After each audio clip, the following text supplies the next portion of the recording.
हाय दोस्तों, welcome back to another video. आज हम फूड सीरीज़ के ऊपर अपनी बातें करेंगे। फूड एंड बेवरेज, जिससे कि हमारे को बहुत सारे तरह के न्यूट्रिएंट्स मिलते हैं। अगर मैं फूड एंड बेवरेज यानी कि पेय पदार्थ और खाना, अगर दोनों की बात करता हूँ तो उससे हमें दो तरह के न्यूट्रिएंट्स मिलते हैं। एक होते हैं जिनको हम मैक्रो न्यूट्रिएंट्स कहते हैं, और दूसरे जो होते हैं उनको हम कहते हैं माइक्रो न्यूट्रिएंट्स। नाउ जो हमारा शरीर होता है उसको सुचारू रूप से काम करने के लिए बहुत सारे डिफरेंट टाइप्स के न्यूट्रिएंट्स की जरूरत पड़ती है, जिसको हमने मैक्रो और माइक्रो के अंदर बांटा हुआ है। आज हम मैक्रो न्यूट्रिएंट्स के बारे में समझने की कोशिश करेंगे। अगर मैं मैक्रो न्यूट्रिएंट्स की बात करता हूं तो मैक्रो न्यूट्रिएंट्स में बेसिकली तीन बेसिक चीजें आती हैं, जिनको हम कार्बोहाइड्रेट्स,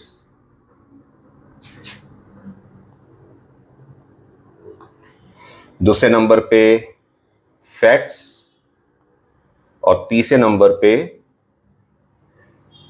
प्रोटीन्स को रखते हैं। नाउ मैक्रो का जैसे कि बेसिक मीनिंग है कि जो ज़्यादातर जो हम कंज्यूम करते हैं अपने बॉडी की मेटाबॉलिज्म को बनाए रखने के लिए, उनको मैक्रो की श्रेणी में डाला जाता है, और जो बहुत ही छोटी मात्रा में जो हम कंज्यूम करते हैं उसको माइक्रो न्यूट्रिएंट्स में रखा जाता है। तो मैक्रो न्यूट्रिएंट्स में हमारे जो तीन मुख्यतः आते हैं जिनको हम कंज्यूम करते हैं अपने रोज के खान पान के अंदर, वो कार्बोहाइड्रेट्स, फैट्स और प्रोटीन्स होते हैं। नाउ अगर मैं कार्बोहाइड्रेट्स की बात करता हूं तो कार्बोहाइड्रेट्स बेसिकली हम उनको तीन कैटेगरीज में बांट सकते हैं या हम उनको जानते हैं। वो कौन कौन सी फॉर्म्स होती हैं? पहली है जो कि बहुत ही कॉमन है, विच इज शुगर। दूसरे नंबर पे आपका स्टार्च, और तीसरे नंबर पे आपका आता है फाइबर्स। तो ये तीनों चीजें हमें कार्बोहाइड्रेट से मिलते हैं। तो अगर मैं कार्बोहाइड्रेट की बात करूं कि कार्बोहाइड्रेट क्या होता है, तो एक आम भाषा में हम ये समझ सकते हैं कि जो हमारे शरीर को एनर्जी देता है, ऊर्जा देता है, जिसके कारण हम रोजमर्रा के जो काम है वो आसानी से कर पाते हैं। तो वो एक तरह का फ्यूल है जो हमारे को बॉडी को एनर्जी देता है। वो कौन देता है? वो कार्बोहाइड्रेट देता है ना। कार्बोहाइड्रेट आपके शुगर यानी कि जितने भी आपकी मीठी चीजें होती हैं जिससे कि हमारे बॉडी को शुगर मिलती है, तो शुगर को अगर हम डिकम्पोज करते हैं या उसको ब्रेक डाउन करते हैं तो उससे हमें एनर्जी मिलती है। अगर हम स्टार्च की बात करें तो स्टार्च भी आपके सिंपलर फॉर्म में ब्रेक डाउन होके हमें एनर्जी प्रदान करता है। और एक तीसरी चीज जो है वो है फाइबर्स। नाउ फाइबर्स अपने आप में कोई एनर्जी प्रदान नहीं करते हैं, बट फाइबर्स हमारे बाउल मूवमेंट यानी कि हमारी पेट और हमारी जो आंतें हैं, ठीक है, उसके लिए बहुत ही ज़्यादा लाभकारी है। और इसीलिए हमारी जो भी खान पान जो हम पूरे दिन में जो भी खाते हैं उसके अंदर फाइबर होने बहुत ज़्यादा जरूरी है। आजकल का जो हमारा खान पान हो गया है, जिसको हम होल फूड्स यानी कि पूरी जो नेचर के प्रकृति के थ्रू हमें जो खाना मिलता है, हम उसको होल फूड के नाम से जानते हैं। और एक फूड है जो मैन मेड है, उसको हम कहते हैं रिफाइंड फूड। तो अगर कोई भी चीज़ जो रिफाइंड होएगी उसके अंदर जो फाइबर की जो मात्रा है वो घट जाती है या ना के बराबर हो जाती है। इसलिए हमेशा कहा जाता है कि हमें जब भी खाते हैं, हमारी जो डेली जो डाइट होती है खाने की, उसके अंदर हमारा फाइबर होना बहुत जरूरी है। और बाउल मूवमेंट के लिए भी बहुत इंपॉर्टेंट है ये, क्योंकि अगर आपके फाइबर नहीं होंगे तो आपका जो स्टूल है, जो सुबह हम फ्रेश होते हैं, वो तरीके से नहीं आएगा। आपके पेट के अंदर आंतों में आपका खाना चिपका रहेगा और उसके कारण आपको एक अनईजीनेस रहती है, एनर्जी नहीं रहती है और आपको भूख भी कम लगती है, क्योंकि आपका जो पूरा पेट है वो साफ ही नहीं हुआ है। तो इसलिए फाइबर्स बहुत बहुत ज़्यादा इंपॉर्टेंट है।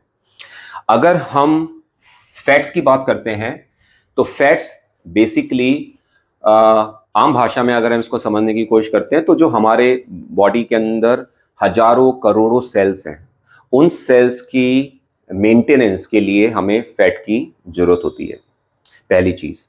दूसरा, हमारा जो नॉन विसरल और विसरल फैट होता है। विसरल फैट वो होता है जो हमारे शरीर के जो मुख्य अंग हैं, चाहे फिर वो दिल हो गया हो, आपका फेफड़े हो गए हो, आपके लीवर हो गया हो, स्प्लीन हो गया हो, पैनक्रियाज हो गया हो, जितने भी हमारे इंपॉर्टेंट ऑर्गन्स हैं उसके ऊपर एक फैट की लेयर होती है जिसको हम विसरल फैट कहते हैं। तो वो बहुत इंपॉर्टेंट होता है बॉडी को अपने ऑर्गन्स को बचाने के लिए। उसके अंदर एक मुख्य भूमिका निभाता है fat. Fat also very very important कि जितने भी हमारे जो जॉइंट्स होते हैं, ओल्ड एज में जाके उनमें तकलीफ ना आए, उसके अंदर ग्रीसिंग या लुब्रिकेशन रहे, उसके लिए भी फैट बहुत इंपॉर्टेंट होता है। और एक और चीज़ है जिसके लिए फैट बहुत ज़्यादा इंपॉर्टेंट होता है, वो है हमारे फैट सॉल्युबल विटामिन्स, जिनको हम नॉर्मली विटामिन ए, डी, ई और के, ये जो 4 विटामिन्स हैं ये फैट सॉल्युबल विटामिन्स हैं। तो इनके लिए आपकी बॉडी में फैट होना चाहिए, तभी ये डिसॉल्व होंगे, एब्जॉर्ब होंगे आपकी बॉडी में। इसलिए आप देखें कि अगर आप फैट से बहुत ही ज़्यादा परहेज करते हैं तो आपको ए, डी, ई और के विटामिन्स को बॉडी को एब्जॉर्ब करने में दिक्कत आती है और आपकी डेफिशिएंसी होती है इन चीज़ों की। ना जो फैट है जो हमें आसपास अपने खाने में मिलता है, उसको हम मोटे तौर से 2 तरह के फैट्स बोल सकते हैं। एक होते हैं सैचुरेटेड फैट और एक होते हैं अनसैचुरेटेड फैट। सैचुरेटेड फैट को हम एक नॉर्मल डेफिनेशन में ये मान के चलते हैं जो कि रूम टेम्परेचर में जमे हुए रहते हैं, उसको हम आपका सैचुरेटेड फैट कहते हैं। और ये माना गया है साइंटिफिक स्टडीज के थ्रू कि जो भी हम सैचुरेटेड फैट होता है उसको बहुत ही मॉडरेट या बहुत ही सोच समझ के हमें कंज्यूम करना चाहिए, क्योंकि ज़्यादा मात्रा में अगर हम सैचुरेटेड फैट खाते हैं तो वो हमारी सेहत के लिए अच्छे नहीं हैं। दूसरी जो कैटेगरी होती है उसको हम अनसैचुरेटेड फैट कहते हैं, जो कि हमारे को आपके जो भी खान पान है, नट्स हो गए, ठीक है, आपके वेजिटेबल्स या प्लांट प्रोडक्ट से जो हमें ऑयल मिलता है, फैट मिलता है, उसको हम अनसैचुरेटेड फैट कहते हैं, जो कि रूम टेम्परेचर के समय आपका लिक्विड फॉर्म में होता है। और वो जो अनसैचुरेटेड फैट होता है वो शरीर के लिए अच्छा माना गया है। और तीसरा जो मेन इसके अंदर कंपोनेंट होता है वो होता है प्रोटीन। नाउ प्रोटीन किसके लिए काम आता है? प्रोटीन बेसिकली आपकी बॉडी का जो मेंटेनेंस रखना, या आपके जब बच्चे बढ़ते हैं या जो एडल्ट्स होते हैं उनकी शरीर की रख रखाव के लिए, इसको हम बिल्डिंग ब्लॉक के नाम से जानते हैं, जो हमारे शरीर की मेंटेनेंस और हड्डियां, मांसपेशियां, इन सब को संभालने का जो जिम्मा है वो प्रोटीन का है। प्रोटीन इतना इंपॉर्टेंट है कि आप इससे समझ सकते हैं कि हमारा जो एक मेन ऑर्गन है, जो जिसको हम दिल कहते हैं, हार्ट कहते हैं, वो पूरा का पूरा एक तरह का मसल है। और मसल्स को खुराक में आपकी प्रोटीन चाहिए होती है। एक स्टडीज के हिसाब से ये माना गया है कि ज़्यादातर जो भारतीय हैं वो प्रोटीन की खुराक के अंदर बहुत ही माल नरिश पाए गए हैं। Around more than 90% of the population जितनी उनको प्रोटीन हर रोज खानी चाहिए वो उतनी नहीं खा पाते हैं, या उनको अपनी खुराक, अपने भोजन से वो चीज़ नहीं मिल पाती है। और यही एक कारण है कि लोगों की मसल्स बिल्डअप नहीं हो पाती है, और जैसे ही वो मिडिल एज से क्रॉस करते हैं तो उनको बहुत सारी बीमारियां पकड़ लेती हैं। एंड इसलिए ये बहुत इंपॉर्टेंट है कि हम प्रोटीन्स के ऊपर ध्यान दें। प्रोटीन सिर्फ मसल बिल्डअप और आपकी बिल्डिंग ब्लॉक का ही काम नहीं करता है।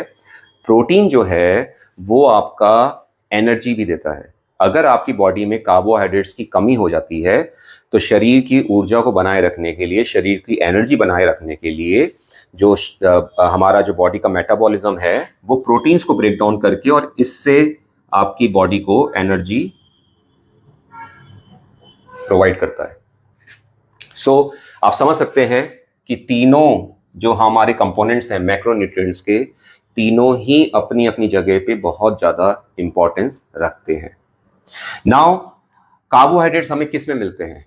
कार्बोहाइड्रेट्स कोई भी जो शुगर रिलेटेड है, स्टार्च रिलेटेड है, आपके जितने भी अनाज हैं, ठीक है, उसके अंदर आपका कार्बोहाइड्रेट एक मेन कंपोनेंट होता है। अगर आप कोई भी स्टार्ची आइटम्स ले लेते हैं, चाहे फिर वो शकरकंदी हो गई, आलू हो गया, शलगम हो गया, ये सब जो है इसके अंदर आपको कार्बोहाइड्रेट्स मिलता है। इनफैक्ट आपका जो दालें हैं, दालें जो होती हैं मुख्यतः उसमें दो मेजर कंपोनेंट्स पाए जाते हैं, एक कार्बोहाइड्रेट्स पाया जाता है और एक प्रोटीन पाया जाता है। तो दालों में भी आपको कार्बोहाइड्रेट्स मिलते हैं। अगर हम फैट्स की बात करते हैं तो फैट जो है वो आपके भी अगेन आसपास अगर आप देखेंगे तो बहुत सारी चीज़ें हैं।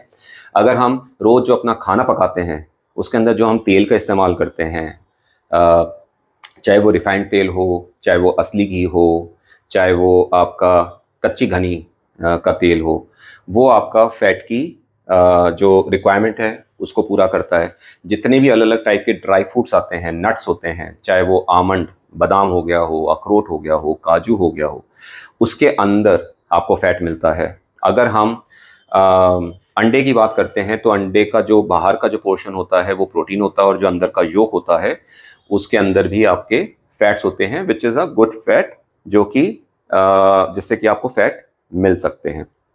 दूध हो गया, पनीर हो गया, मिल्क प्रोडक्ट्स जो भी हैं उसके अंदर भी आपको फैट मिलता है। और तीसरे नंबर पे आता है प्रोटीन्स।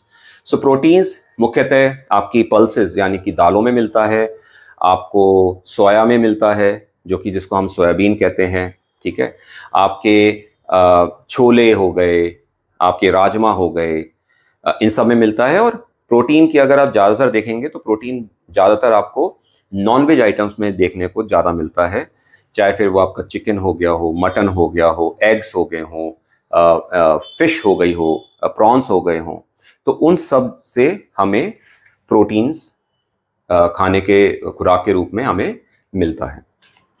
नाउ अगर हम इनकी बात करें कि ये तीन अगर इतने इंपॉर्टेंट है तो इसके खाने से और कितना खाना चाहिए और कैसे खाना चाहिए, सो हमें एक बेसिक चीज़ पहले ये समझनी चाहिए कि कार्बोहाइड्रेट्स, अगर हम 1 ग्राम कार्बोहाइड्रेट खाते हैं, यानी कि 1 ग्राम कार्बोहाइड्रेट खाते हैं, तो उससे हमें 4 कैलोरीज मिलती हैं। ये एक बेसिक चीज़ है जो हमको मालूम होना चाहिए, और तभी हम क्या खा रहे हैं, कितना खा रहे हैं, कितनी कैलोरीज हमारे शरीर में जा रही हैं, वो हमें पता चलता है। फैट्स में 1 ग्राम हमें 9 कैलोरीज देती है, और प्रोटीन्स अगेन 1 ग्राम या 4 कैलोरीज हमें मिलती हैं। तो इसका मतलब ये हुआ कि हम शुगर, स्टार्च और प्रोटीन्स अगर हम खाते हैं तो प्रति ग्राम से हमें 4 कैलोरीज मिलती हैं, और जो फैट्स खाते हैं हम तो 1 ग्राम से हमें 9 कैलोरीज मिलती है, यानी कि मोर देन डबल कार्बोहाइड्रेट्स और प्रोटीन्स के मुकाबले। तो हमारी एक सिंपल गणित ये बैठती है कि जो भी मेरी रोजमर्रा का जो खाना है, ठीक है, उसके अंदर मेरा 20 से 25% से ज़्यादा मेरा फैट नहीं होना चाहिए, क्योंकि अगर 20-25% ज़्यादा फैट हुआ तो 9 कैलोरीज 1 ग्राम के मुकाबले मैं बहुत ज़्यादा कैलोरीज कंज्यूम कर जाऊंगा। इसलिए इसको अगर हम एक चीज़ समझें कि कितना हमारा एक रेशो क्या होना चाहिए, तो रेशो हमारे खाने का, हम जितना भी पूरे दिन में जो खाते हैं कार्बोहाइड्रेट्स, फैट्स और प्रोटीन्स, उसको हम इस रेशो से मान सकते हैं 4:4:2, यानी कि 4 हिस्से हमारे कार्बोहाइड्रेट्स के होने चाहिए, 4 हिस्से हमारे प्रोटीन्स के होने चाहिए और 2 हिस्से हमारे फैट के होने चाहिए। नाउ ये कोई फिक्स्ड रेशो नहीं है, यानी कि अगर आप कोई भी चीज़ 100 ग्राम खा रहे हो तो 100 ग्राम में से 40 ग्राम आपका कार्बोहाइड्रेट होना चाहिए, 40 ग्राम आपका प्रोटीन होना चाहिए और 20 ग्राम आपका फैट होना चाहिए। नाउ ये रेशियो फिक्स नहीं है, इसमें बहुत सारे एलिमेंट्स रोल प्ले करते हैं। आपकी उम्र क्या है, आपका रहन सहन का तरीका क्या है, आप किस प्रकार का काम करते हैं, आपकी उम्र क्या है, छोटे बच्चे हो, जवान हो, मिडिल एज हो, आप एजेड हो, तो उस बहुत सारे फैक्टर्स होते हैं। फिर आप ठंडे देश में हैं, गर्म प्रदेश में हैं, आपकी जो वहाँ का जो कल्चर है, ठीक है ना, वो भी एक बहुत बड़ा रोल प्ले करता है। सो वो सब चीज़ों को देख के ये जो रेशो है ये थोड़ा बहुत ऊपर नीचे होता है। नाउ ये जो हमारी कैलोरीज हमारे शरीर में जा रही हैं, ठीक है, हमें कैसे मालूम हो कि हमें कितनी कैलोरीज खानी चाहिए? क्योंकि रोज हम सुबह ब्रेकफास्ट भी करते हैं। अगर हम मील्स देखें कि हम एक मुख्यतः जो एक आम आदमी है वो कितनी बार खाना खाता है, तो एक ब्रेकफास्ट हो जाता है, एक लंच हो जाता है, एक डिनर हो जाता है। ये 3 बेसिक मील्स हैं जो हर कोई खाता है। इसके अलावा हम ब्रेकफास्ट और लंच के बीच में कुछ खा लेते हैं, लंच और डिनर के बीच में कुछ 3-4 बजे कुछ खा लिया, शाम के समय कुछ खा लिया। और कई लोगों की आदत होती है कि भाई डिनर भी हो गया पर सोने से पहले कुछ 1 गिलास दूध पी लिया जाए, कुछ बादाम खा लिए जाएं, है ना, या कुछ चॉकलेट खा ली जाए, कुछ भी। तो वो सारे के सारे आपके जो जो भी आप चीज़ खा रहे हो उसके हर किसी के अंदर कुछ ना कुछ कैलोरीज हैं। तो अगर मैं सुबह से शाम तक ऐसे खा रहा हूं तो मुझे पता कैसे चलेगा कि मेरे को कितना खाना चाहिए और कितना नहीं खाना चाहिए? तो उसके लिए एक कैलकुलेटर बना हुआ है, ठीक है। उस कैलकुलेटर से आप कैलकुलेट कर सकते हो आपका बीएमआर।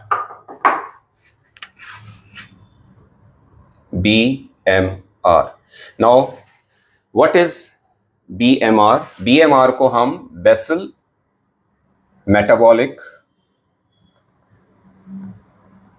रेट के नाम से जानते हैं। नाउ ये आप गूगल पे जाके बीएमआर कैलकुलेटर टाइप करें और वहाँ से आपको अपनी हाइट डालनी है कि आप कितने लंबे हो। आप केजीज में डाल सकते हो, आप सेंटीमीटर में डाल सकते हो, आपकी उम्र क्या है और आपका वजन क्या है, ठीक है। ये 3 चीज़ अगर आप जब डालेंगे तो आपका एक मोटा मोटा एक बीएमआर निकल के आ जाएगा कि आपकी हर रोज कितनी कैलोरीज आपको खानी चाहिए, ठीक है। नाउ फॉर एग्जाम्पल सपोज आपने अपना बीएमआर निकाला और बीएमआर आया आपका 2000 कैलोरीज, ठीक है ना। 2000 कैलोरीज आया। अब आप इसमें कैसे डिसाइड करेंगे कि आपको कितनी फैट खाना है, कितना कार्बोहाइड्रेट खाना है और कितना प्रोटीन खाना है? सो अगर मैं इसको एक रेशो के रूप में अगर लेना चाहूं तो उसको मैं कैसे ले सकता हूं? मैं उसको ले सकता हूं कि सपोज मैं बहुत ही ज़्यादा हार्ड वर्किंग हूं या मेरा बहुत ज़्यादा फिजिकल वर्क है, ठीक है, और सुबह शाम तक मैं बहुत फिजिकली इन्वॉल्व कामों में रहता हूं। तो क्या होगा, अगर मैं ज़्यादा फिजिकली इन्वॉल्व वाले काम में हूं तो मेरी एनर्जी बहुत जल्दी बॉडी से खत्म होएगी। इसका मतलब है कि उस एनर्जी को बनाए रखने के लिए मेरी जो कार्बोहाइड्रेट की जो इंटेक है वो ज़्यादा होनी चाहिए। सो अगर हम इसको देखें तो इसके हिसाब से अगर मैं बहुत ज़्यादा शारीरिक काम कर रहा हूं तो सपोज मैंने रेशो लिया 5:2.5:2.5। तो अगर इसको कैलकुलेट करेंगे तो ये 10 आ गया, यानी कि इज इक्वल टू 100%। तो इसको अगर मैं इस रेशो को अगर मैं इसके अंदर देखूं 2000 कैलोरीज को कि वो कितना कैसा क्या दिखेगा, कितनी कैलोरीज किस में दिखेंगी। सो कार्बोहाइड्रेट्स मेरे कितने दिखेंगे? अगर 50%, ये 50% हुआ, ये 25% हुआ और ये भी 25% हुआ, तो 50% ऑफ 2000 कैलोरीज कितना हुआ? 1000 कैलोरीज। तो ये मेरी आ गई कार्बोहाइड्रेट से। प्रोटीन मेरी 25% है तो 25% 2000 का कितना हुआ? 500 कैलोरीज, ठीक है। और फैट कितना हुआ? फैट भी आपका 25% हुआ 2000 का, तो वो भी हो गया 500 कैलोरीज। तो अगर मैं सबको टोटल करूंगा तो ये मेरा आ गया 2000, जो कि सेम यही है। तो अब हमारे पास डिवीजन आ गया कि सी, पी और एफ। नाउ ये आ गया कि इतनी कैलोरीज हैं। अब मेरे को कितने ग्राम कार्बोहाइड्रेट खाना है, कितने ग्राम प्रोटीन खाना है और कितने ग्राम फैट खाना है, उसको करने के लिए हमें इसको क्या करना पड़ेगा, 1000 को आपको, जैसा कि हमने कहा था कि पर ग्राम 4 कैलोरीज होता है कार्बोहाइड्रेट में, तो अगर हम इसको 4 से डिवाइड कर देंगे, ठीक है, तो हमारे पास ग्राम्स में आ जाएगा कि कितने ग्राम हमें कार्बोहाइड्रेट खाना है। तो अगर हम 4 को इधर से इसमें डिवाइड करते हैं तो ये आपका हो गया 250 ग्राम। तो यानी कि अगर आपको 2000 कैलोरीज चाहिए तो आपको 250 ग्राम कार्बोहाइड्रेट खाना पड़ेगा रोज। प्रोटीन के लिए 500 डिवाइडेड बाय 4, तो इसका आपको कितना बनेगा, 125 ग्राम, ठीक है। और fat is again 500। Now fat 1 gram is equal to 9 calories, which means कि हमें इसको 500 को 9 से डिवाइड करना पड़ेगा। सो अगर हम इसको 9 से डिवाइड करते हैं तो 9 5 जा 45, 5 इधर गया, 9 5 जा 45, ठीक है। तो 55 ग्राम के करीब करीब आपका आएगा। तो अगर हम इसको टोटल करते हैं तो ये बना आपका करीब करीब 430 ग्राम, यानी कि आपको पूरे दिन में 430 ग्राम आपको कंज्यूम करनी है खाने के रूप में, कार्बोहाइड्रेट्स, फैट और आपका प्रोटीन। तो आपकी जो बीएमआर है वो मेंटेन रहेगी, ठीक है। नाउ ये जो बीएमआर होता है ये एक इंडेक्स होता है कि अगर आप रोज बीएमआर जितनी अगर आप अपनी कैलोरीज खा रहे हो तो आपका वजन ज्यों का त्यों रहेगा।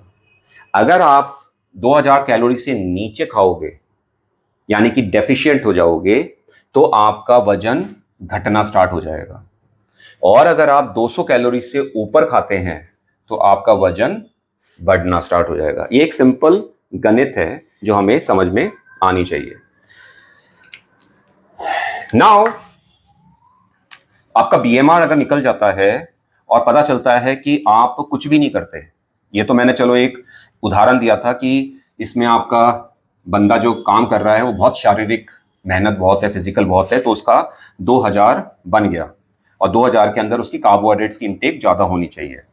नाउ फॉर एग्जांपल आपका 2000 की हम कैलोरीज अगर लेकर चलते हैं किसी इंसान की जो बीएमआर आता है, तो इससे आपका मेन पिक्चर क्लियर नहीं होती है, क्योंकि इसके साथ एक और टर्म यूज आती है जिसको हम कहते हैं TDEE,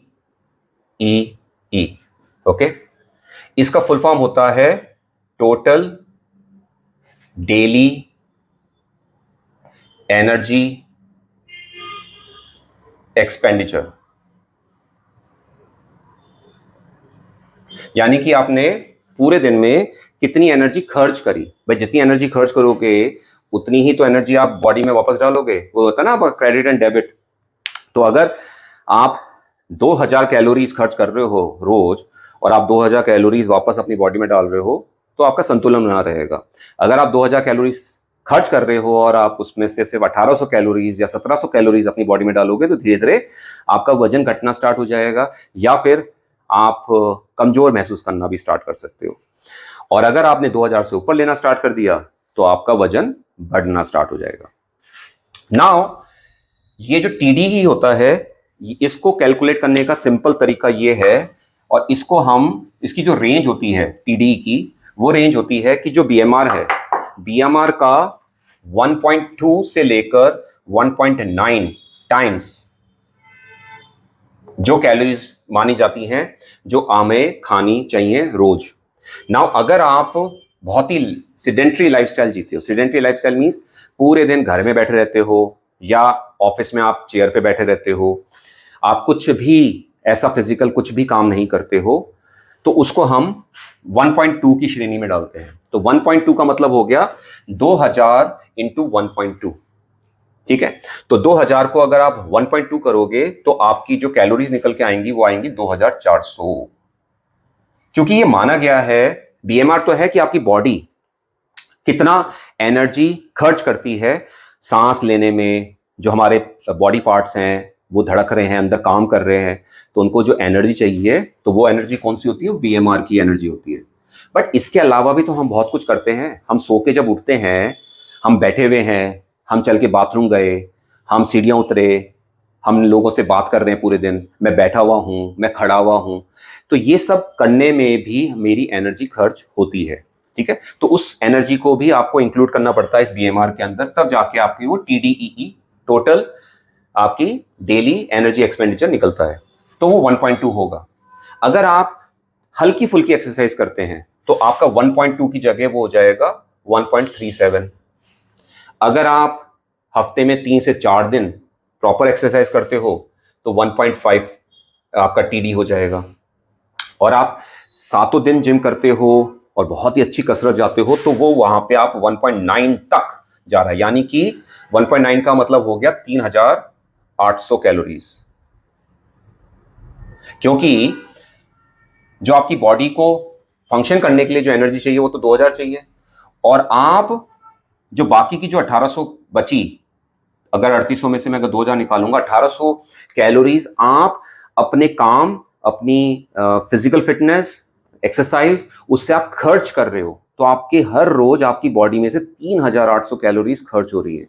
तो उस 3800 कैलोरीज को आपको रोज कंपनसेट करना पड़ेगा, तब जाके आपका वो जो बॉडी वेट है वो संतुलन में रहेगा। So this is something which is very, very important to understand, the TDE and BMR. Now, ये जो TDE जो होता है, ये तो एक सिंपल तरीके से हो गया कि हमें कितनी कैलोरी चाहिए, वो 1.2 चाहिए, वो 1.5 चाहिए, वो 1.7 चाहिए या 1.9 चाहिए। बट ये जो हमारी 2000 कैलोरीज अगर मेरे को जो चाहिए, ठीक है, अगर मैं एक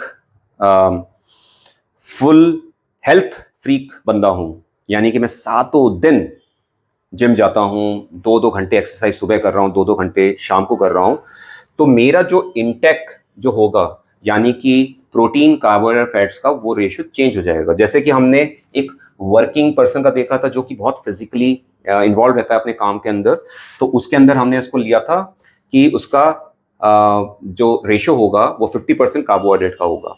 पर जैसे ही आपका, अगर आप फिजिकली इन्वॉल्व हो अपनी मसल्स को बिल्डअप करने के लिए, अपने शरीर को बिल्डअप करने के लिए, और मसल्स को आपको प्रोटीन चाहिए होता है, सो आपका जो रेशियो होगा वो प्रॉबेबली 5:2.5 ही रह सकता है।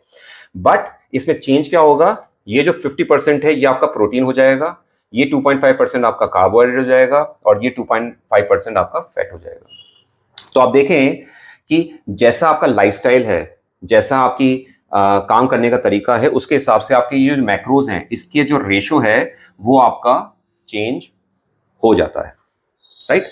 सो आई थॉट दैट जो मैक्रोन्यूट्रिएंट्स की हम बात कर रहे हैं उसके अंदर एक बेसिक लेवल पे हम शुरुआत करें और अंडरस्टैंड करें कि ये क्या चीज़ें होती हैं और कैसे हमारे मैक्रोन्यूट्रिएंट्स हमारी लाइफ के अंदर इतना इम्पोर्टेंस प्ले करते हैं। टेक्निकली बहुत ज़्यादा मैंने बता दिया।